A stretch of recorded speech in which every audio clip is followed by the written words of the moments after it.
तो आज के इस वीडियो में हम लोग बात करने वाले हैं math class 7th R S. Agarwal book से एक्सरसाइज 9B का क्वेश्चन नंबर 10 को। अगर क्वेश्चन नंबर 10 की हम लोग इस वीडियो में बात करने जा रहे हैं तो उससे पहले तुम्हें मालूम होना चाहिए कि 9 नंबर जो क्वेश्चन है वो बहुत ही हद तक जो है कह सकते हो कि डिफिकल्ट था। तो अगर 9 नंबर में तुम्हें डाउट हो तो तुम पिछले वीडियो जाकर देख सकते हो। और इन्हीं के साथ साथ 9A के एक्सरसाइज और 9B के जितने भी आगे या पीछे के जितने भी क्वेश्चंस हैं सब कोई का लिंक तुम्हें डिस्क्रिप्शन में मिल जाएगा, तुम डायरेक्ट जाकर देख सकते हो। या फिर चैनल पे जाके तुम्हें प्लेलिस्ट मिल जाएगा यूनिटरी मेथड करके, उसमें सारे एक्सरसाइज के सॉल्यूशन वीडियोस मिल जाएंगे, तुम डायरेक्ट वहां से भी जाकर देख सकते हो। और 9 नंबर के साथ जितने भी आगे के क्वेश्चंस हैं वो थोड़ा सा ट्विस्टेड होने वाले हैं, थोड़ा सा जो है कह सकते हो कि डिफ़िकल्ट लेवल उसका मतलब ज़्यादा है। और बहुत हद तक चांस है कि तुम्हें समझ में नहीं आएगा आखिर क्वेश्चन को सॉल्व कैसे करना है वो बात। ठीक है, तो ये जो क्वेश्चन है इसे हम लोग सॉल्व करने से पहले ये बात मैं तुम्हें दिखा दूं कि ये जो क्वेश्चन है कंसेप्चुअली अगर तुम सोचोगे तो तुमसे बन तो जाएगा, लेकिन अंत में जो है तुम थोड़ा सा कंफ्यूज हो जाओगे कि आखिर इसका आंसर पहले क्या लिखे। ठीक है, इसमें क्योंकि तुम्हें जो है 2 या 3 पार्ट में जाकर ही आंसर इसका मालूम चलेगा। सबसे पहले तो अगर तुम क्वेश्चन को पढ़ोगे तो क्वेश्चन तुम्हें क्या मालूम चल रहा है कि a military camp has provision for 630 man to last for 25 days. यहाँ पे क्या कहा जा रहा है कि एक मिलिट्री कैंप है जहाँ पे इतना खाना है कि 630 लोग अगर खाते हैं तो वो 25 दिन तक चल जाएगा। मतलब अगर 630 सोल्जर हैं या फिर मिलिट्री कैंप है तो सोल्जर की ये बात की जा रही होगी। तो इतने आदमी अगर खाने को खाते हैं तो 25 दिनों तक वो खाना जो है कम्प्लीटली चल जाएगा। और यहाँ पे हमसे कहा जा रहा है how many men must be transfer to another camp so that the food last for 30 days. यहाँ पे कहा जा रहा है कि 630 आदमियों में से और कितने आदमी को जो है दूसरे कैंप में भेज दिया जाए कि फूड जो पहले 25 दिनों तक चल रहा था उसकी संख्या बढ़ के 30 दिन तक चले।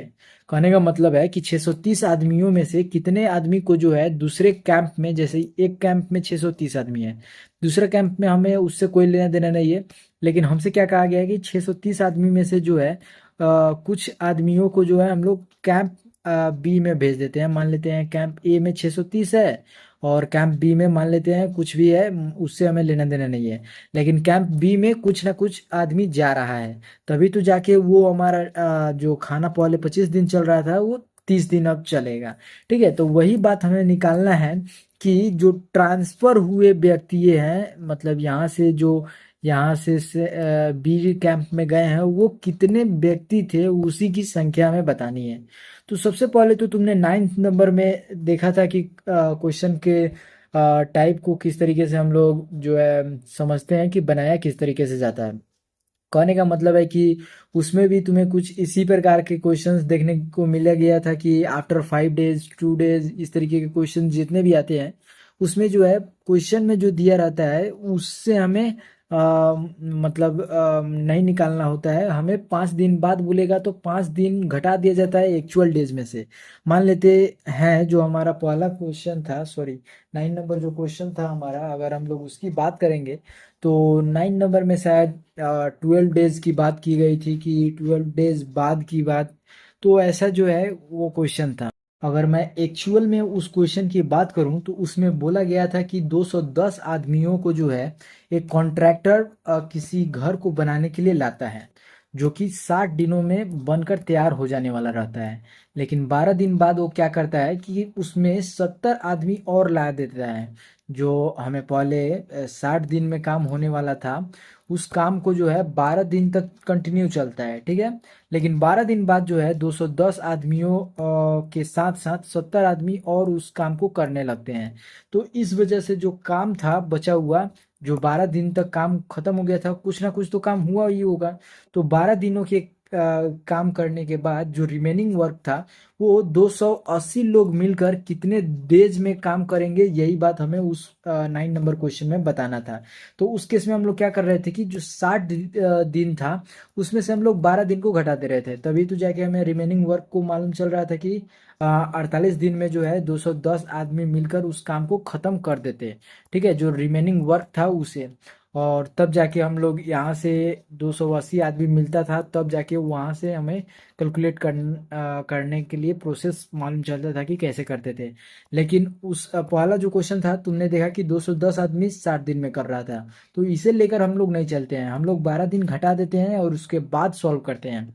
ठीक है, तो इस तरीके का क्वेश्चन तुम्हें 11 नंबर में भी और 12 नंबर में भी देखने को मिलेगा, इसलिए मैंने पहले ही कन्फ्यूज़न तुम्हारा क्लियर कर दिया हूँ।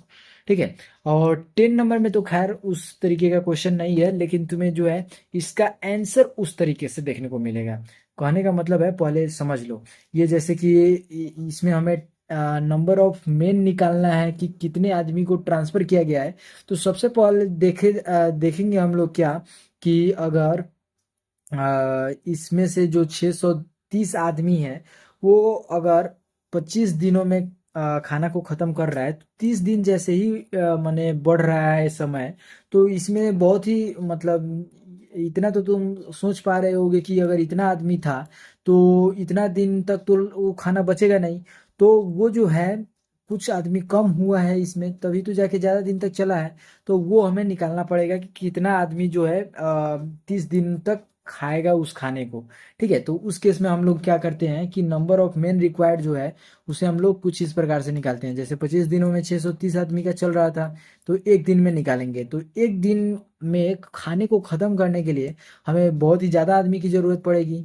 जब 630 आदमी मिलता है खाने रोज़ खाता है तो 25 दिन लगता है, तो एक दिन में खाने के लिए तो ज़्यादा आदमी लगेगा। तो उस केस में हम लोग 630 को मल्टीप्लाई करते हैं 25 से, और यहाँ पे जो 30 डेज में हमें निकालना है कि कितना आदमी खा सकता है, उसके लिए हम लोग इसे डिवाइड कर देते हैं। और सेम यही काम जो है, जैसे ही तुम्हें मालूम चलेगा इसका आंसर कितना आएगा, वो तो खैर बाद की बात है, लेकिन ये जो है तुम्हारा आंसर नहीं हो जाएगा। ये अगर तुम सोच रहे हो कि ये निकाल लिया तो ये आंसर हो गया, ये हमें नहीं निकालना है। हमें ये नहीं निकालना है कि 30 दिनों में कितना आदमी खा सकता है। हमसे पूछा गया है how many men can must be transfer to another camp, कितने आदमियों को जो है ट्रांसफर किया गया है। तो जितना वैल्यू इसका निकल कर आएगा उससे हम लोग जब 630 में से घटाएंगे तब जाके मालूम चलेगा। एक्चुअल प्रोसेस यह है, इसलिए मैं बोल रहा था कि 2 या 3 पार्ट में जाके तुम्हारा आंसर निकलेगा। ठीक है, तो इस तरीके से तुम क्वेश्चन को रफ स्केच देखकर समझ सकते हो कि कैसे बनाना है।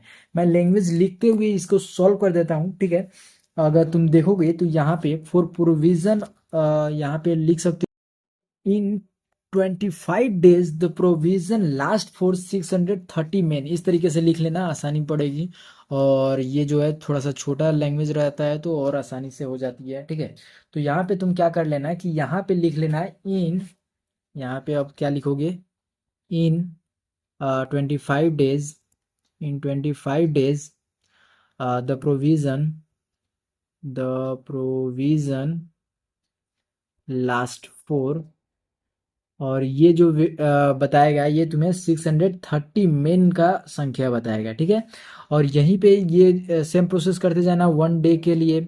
और यहाँ पे जैसे ही तुम 1 डे का वैल्यू निकाल लोगे कि कितना निकल कर आ रहा है आदमियों की संख्या, अगर एक दिन में वो खाना को ख़त्म कर रहा है, तब उसे तुम 30 डेज से घटा दो, मतलब डिवाइड कर दोगे, तो वो वैल्यू तुम्हें निकल कर आ जाएगा कितना, वो वैल्यू निकल कर आ जाएगा कि उतना दिन तक जो है जितना आदमी रहेगा उतना खा सकता है। ठीक है, तो यहाँ पे पहले उस काम को करते हैं। सॉरी, यहाँ पे हम लोगों ने अब 30 डेज के निकालना है, तो 30 डेज लिख दिया, ये सेम ये लाइन को उतार लेना। ठीक है, और 630 डेज इंटू में 25 बाई में कर देना 30, ये जीरो से ये जीरो कटा, ये वैल्यू से ये वैल्यू 21 मतलब में कैंसिल आउट हो गया। अब देखो 21 से 25 को मल्टीप्लाई करना है, तो 25 से हम लोग डायरेक्ट मल्टीप्लाई कर देते हैं, 25 बन जाए 25, आया 2 कैरी, और यहाँ पे 25 को 2 से मल्टीप्लाई कर रहे हैं, तो 25 से 2 को मल्टीप्लाई करोगे तो 50 आएगा, और 2 कैरी जो है वो हमारा 52 बन गया।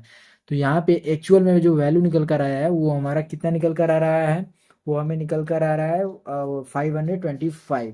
लेकिन ये तुम्हारा आंसर नहीं निकल कर आया। ये अगर सोचोगे कि ये 30 दिन पूछा है और हम लोगों ने 30 दिन का निकाल लिया तो ये आंसर हो गया, तो ये गलत फहमी है तुम्हारा, ये आंसर नहीं है। हमें पूछा गया है कि कितने आदमियों को ट्रांसफ़र किया गया है, तो उसे जो है यहाँ पे लिखोगे number of transferred man, number of transferred transferred main. 630 लोग था पूरा, और 30 दिन चलने के लिए इतना लोग रहेगा उस कैंप में, तब जाके वो खाना इतना दिन तक चलेगा। तो उस केस में तुम्हें क्या मालूम चलेगा कि जो वैल्यू है वो 630 से कम है। और जैसे ही तुम्हें कम, जितना कम मालूम चलेगा उतना आदमी जो है उस कैंप से चला गया है, तभी तो जाके उतना आदमी कम हुआ है। तो यही बात हमें बताना था, जो कि 105 में निकल कर आता है, और ये एक्चुअल में तुम्हारा आंसर हुआ। और इस तरीके से जो है तुम्हारा क्वेश्चन नंबर 10 9B का बनकर तैयार हो गया है। और इसी के साथ इस वीडियो को करते हैं ख़त्म। मिलते हैं अगली वीडियो के साथ, जिसका लिंक तुम्हें डिस्क्रिप्शन में मिल जाएगा। और आगे के 2 क्वेश्चन जो है थोड़े से डिफिकल्ट होने वाले हैं, तो तुम पहले रफ स्केच जो है उसका समझ सकते हो, और उसके बाद उसे सॉल्व करने जा सकते हो। तो मिलते हैं अगली वीडियो के साथ, तब तक के लिए बाय।